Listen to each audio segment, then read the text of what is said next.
बिस्मिल्लाहिर्रहमानिर्रहीम। ये question number 5 exercise 15.1 का क्वेश्चन नंबर 5। इस क्वेश्चन के अंदर में हमें प्रूफ करना है।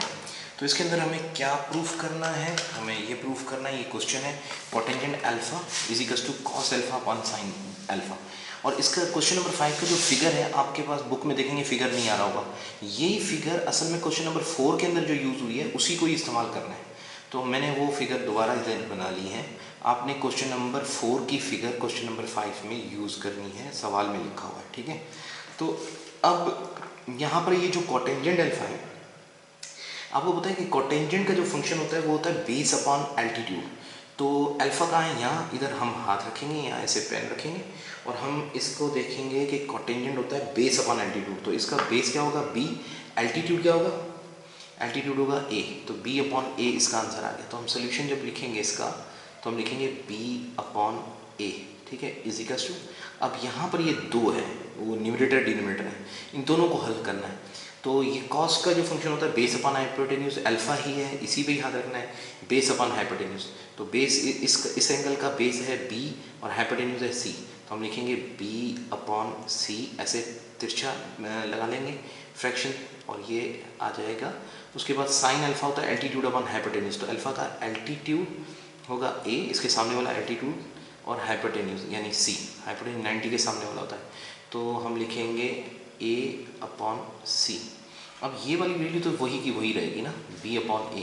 तो हम यहाँ लिखेंगे B upon A is equals to, और ये बी अपॉन सी, और ये रकम जो है मैंने आपको बताया था ऐसे उंगलियों में पकड़ेंगे, नीचे वाली रकम डिनोमिनेटर डिवाइड कर रही होती है ऊपर वाली रकम को। तो ऐसे पकड़ के जब हम ऐसे उल्टाएंगे तो ये मल्टीप्लाई में हो जाएगी सी अपॉन ए, ठीक है। तो सी ज़ाहिर सी से कैंसिल हो जाएगा, क्रॉस में कैंसिल हो जाता है फ्रैक्शन के अंदर, और हमारे पास आंसर आ जाएगा यहाँ पर बी अपॉन ए, और इस तरफ जो सॉल्व होने के बाद भी हमारे पास आ गया आंसर बी अपॉन ए। और अब हम देख रहे हैं कि ये दोनों साइड्स जो हैं लेफ्ट और राइट प्रूव्ड हो गई हैं, बराबर आ गई हैं, बराबर आ गई तो प्रूव्ड हो गया। तो हम यहाँ लिखेंगे प्रूव्ड। ये हमारा क्वेश्चन सॉल्व हो गया। तो ये क्वेश्चन नंबर 5 के तमाम क्वेश्चन इसी तरीके से करने हैं, लेकिन इसका एक क्वेश्चन और हम हल कर लेते हैं।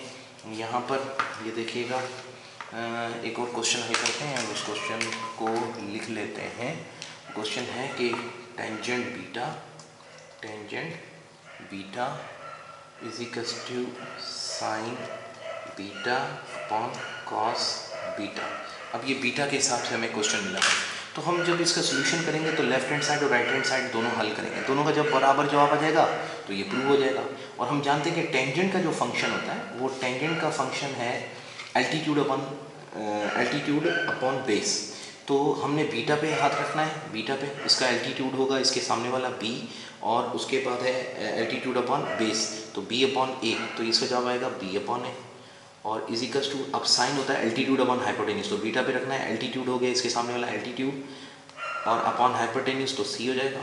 और कॉस के अंदर जो है बीटा ही है, यहाँ देखें कॉस के अंदर भी बीटा ही है, तो यहाँ पर हाथ रखेंगे और कॉस का फंक्शन रिप्रेजेंट करता है बेस अपॉन हाइपोटेन्यूज। तो इस फंक्शन का बेस क्या है? बेस होगा ए और हाइपोटेन्यूज होगा सी। तो हम यहाँ लिखेंगे ए अपॉन सी।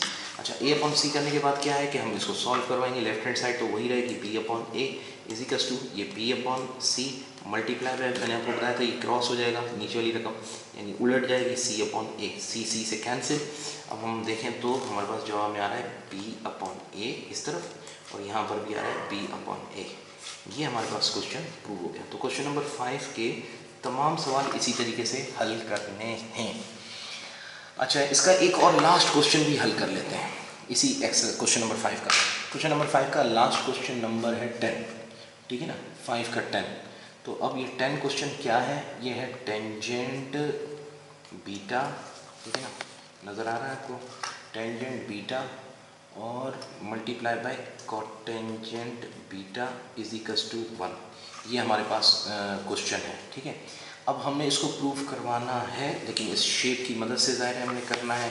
तो शेप हम देखें, यहाँ पर हमारे पास क्या फंक्शन है? टेंजेंट है, और टेंजेंट होता है एल्टीट्यूड अपॉन बेस। तो बीटा के हिसाब से देखना है, तो इस बीटा का एल्टीट्यूड क्या है? इसके सामने वाला एल्टीट्यूड अपॉन बेस। तो एल्टीट्यूड अपॉन बेस होगा बी अपॉन ए, इसका हो जाएगा बी अपॉन ए। अगर हम इसको हल करेंगे तो इसका जवाब आएगा बी अपॉन ए मल्टीप्लाई, क्योंकि इसके बीच में कोई निशानी नहीं है तो ये मल्टीप्लाई है, ठीक है। तो अब यहाँ पर कॉटेंजेंट है और कॉटेंजेंट होता है बेस अपॉन एल्टीट्यूड।